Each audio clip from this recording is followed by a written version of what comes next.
Hello दोस्तों, मेरे channel civil site knowledge में आप लोगों का स्वागत है।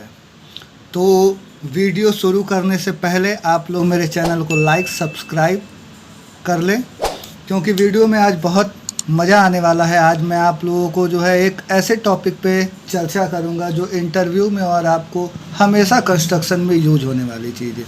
आज हम चर्चा करेंगे डेंसिटी पे। डेंसिटी क्या होती है, क्योंकि किसी भी मटेरियल का हमको डेंसिटी निकालना पड़ता है। डेंसिटी से ही हम उसका जो है भार वगैरह ये सब सारी चीज़ें निकालते हैं।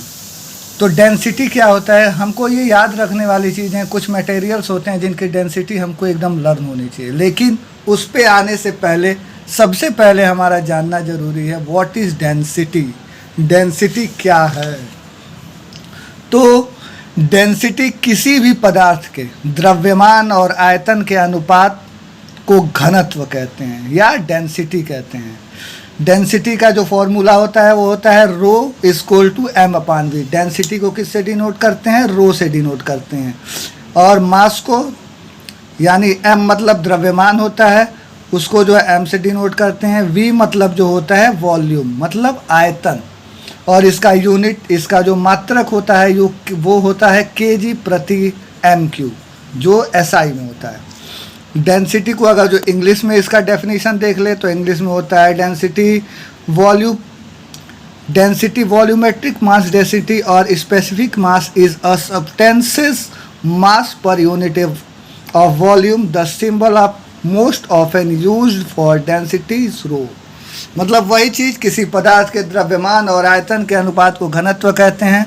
घनत्व density equal to M upon V, यानी कि घनत्व बराबर द्रव्यमान बटे आयतन, यानी कि डेंसिटी बराबर होता है मास अपान वॉल्यूम।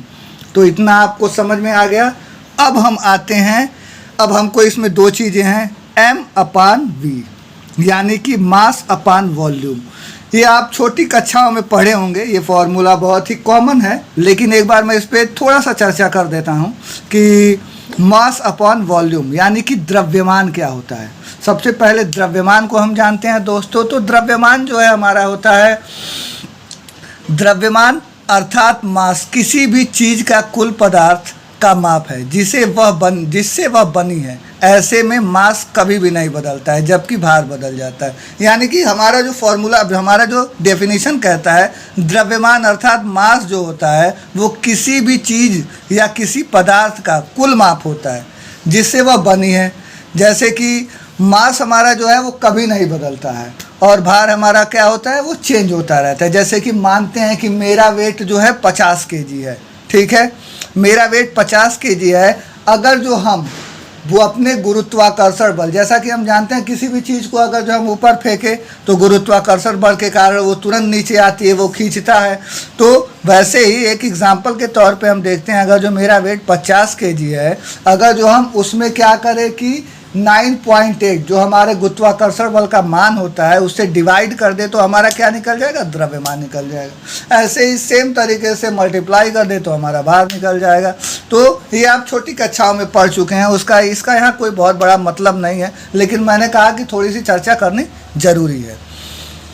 अब भार क्या होता है, हमने द्रव्यमान तो जान लिया, भार क्या होता है। अब द्रव्यमान और भार में जो डिफिनेशन, जो थोड़ा सा अंतर होता है वो यही है कि अगर जो हम गुरुत्वाकर्षण बल से मल्टीप्लाई कर देते हैं तो हमारा भार निकल जाता है। द्रव्यमान इंटू जी, एम डब्ल्यू बराबर एम इंटू जी, तो वो हमारा भार होता है। कंस्ट्रक्शन में भार और द्रव्यमान एक ही मान के चलते हैं, उससे कोई बहुत ज़्यादा वो नहीं होता है। अब जैसे कि मान लीजिए लैब में हमको जांच करना है तो हम क्या करते हैं, 1 metre by 1 metre by 1 metre का एक क्यूब ले लेते हैं। उस क्यूब में जो है हम पूरा पानी भर दें, थोड़ी भी जगह ना उसमें बचे, पूरा पानी भर के उसको अगर जो हम वजन करते हैं, तौलते हैं, तो इस क्यूब में पानी से भरा पाया, पूरे पानी का वजन हुआ कितना? 1000 केजी। तो हम पानी का जो है वो वेट कितना मानते हैं? 1000 केजी मानते हैं। इस तरह से जो है पानी को हमेशा लीटर में लिया जाता है। वैसे ही अगर जो सीमेंट को हमको देखना है तो सीमेंट को एक 1 metre by 1 metre by 1 metre का क्यूब ले लेंगे और सीमेंट को जो है उसमें पूरा भर देंगे और उसका वजन करेंगे तो देखेंगे हमको 1440 केजी मिलेगा। ऐसे ही करते हैं, ठीक है। अब जो है हम आते हैं आयतन पे। आयतन क्या होता है? घनत्व बराबर rho is equal to m upon v होता है ना। तो आयतन क्या होता है? लंबाई चौड़ाई ऊंचाई का जो गुणा होता है वो हमारा क्या होता है? आयतन होता है। किसी भी चीज़ की लंबाई चौड़ाई ऊंचाई जितनी हो उसके मेजरमेंट को हम अगर जो मल्टीप्लाई कर देते हैं तो हमारा आयतन निकल जाता है। तो हमारे मेरे ख्याल से इस पे बहुत ज़्यादा चर्चा करने की ज़रूरत नहीं है। आप जो है घनत्व क्या होता है, द्रव्यमान क्या होता है, भार क्या होता है, आयतन क्या होता है, ये सब चीज़ें समझ चुके होंगे और ये आप छोटी कक्षाओं में पढ़े भी हैं, ये कॉमन चीज़ें हैं। अब मैं आता हूँ मेन जो कंस्ट्रक्शन में हमारा यूज होता है मटेरियल, उसकी डेंसिटी पे जो आपको रटनी पड़ेगी, याद रखनी पड़ेगी। तो सीमेंट सबसे पहले आते हैं। सीमेंट को पूछा जाता है, सीमेंट का जो डेंसिटी होता है वो कितना होता है? 1440 kg प्रति मीटर क्यूब। ठीक है। वैसे ही सैंड का जो है वेट का अलग होता है, ड्राई का अलग होता है, लेकिन एक मेज़रमेंट जो है मैंने एक निकाला है उससे जो है सैंड का 1600 से 1840 kg प्रति MQ तक। कहीं कहीं आप सर्च करेंगे तो आपको 1602 भी मिलेगा, 1500 कुछ भी मिलेगा, 1582 करीब, ये सब चीज़ें। तो मैंने 1600 से 1840 के बीच में रखा है। वैसे ही एग्रीगेट का 1200 से 1750, स्टील का 7850, RCC का 2500, RCC मतलब वही रेनफोर्स सीमेंट कंक्रीट, और स्टेनलेस स्टील का SS का जो 7850 से 8000, ब्रिक मिशनरी का 1900 से 1950, PCC का 2400, सीमेंट मोर्टार का 2080 2080 2080। वैसे ही सीमेंट कंक्रीट ब्लॉक का 1800, ग्रेनाइट का 2750, एल्युमिनियम का 2750, आयरन का 7850 और कास्ट आयरन का CI का अपना 7250। वैसे ही मार्बल का आपका जो हो जाएगा 2620, वाटर का 1000, जिसमें से 4 जो है आपको इम्पोर्टेंट है जो याद रखना होगा, सीमेंट का, सैंड का, स्टील का और आपका जो है RCC का। ये आपको याद रखना ज़्यादा ज़रूरी है, ये जो है लोग पूछते हैं। ठीक है। और PCC का भी आप याद रख सकते हैं। सीमेंट का आपका 1440, सैंड का आपका 1600 से 1800 से बीच में, आप 1602 भी बोल सकते हैं। एग्रीगेट का और RCC का आपका 2500, और इसका मात्रक यूनिट भी आपके ध्यान में होना चाहिए, kg प्रति MQ। ठीक है। मास अपान वॉल्यूम आपने जो है फिजिक्स में पढ़ा होगा, तो शुरुआती चैप्टर अपना बीमा का होता है, उसमें सारी चीज़ें सिखाई जाती हैं। यहाँ यूनिट पे चर्चा करना कोई बहुत बड़ा विशेष नहीं है, आप याद रखिएगा।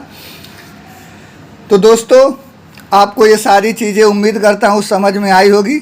आगे और भी अच्छी चीज़ें आप लोगों के लिए लेकर आऊँगा मैं। आप जो है इसी तरह मेरा साथ दीजिए, मेरे साथ बने रहिए। अभी मेरा चैनल नया है, मेरा सपोर्ट करिए। मैं आगे आप लोग को और अच्छी इम्पोर्टेंट चीज़ें जो सिविल साइट नॉलेज, बहुत ज़्यादा लेंदी नहीं कि जो है बड़का इंजीनियर की तरह जो है मैं आपको इधर उधर फंसाऊंगा। मैं आपको जो है छोटी मोटी देहाती भाषा में, सिंपल ज्ञान में अच्छे से आपको सारी चीज़ें सिखाऊंगा, बताऊंगा। और अगर जो इसमें कहीं भी कुछ भी अगर आप गलती पाते हैं, चाहे कोई चीज़ें आपको लगता है कि ये सही होना चाहिए, तो आप कमेंट बॉक्स में मुझे कमेंट करके बताइए। धन्यवाद। जय माता दी, जय बजरंगबली।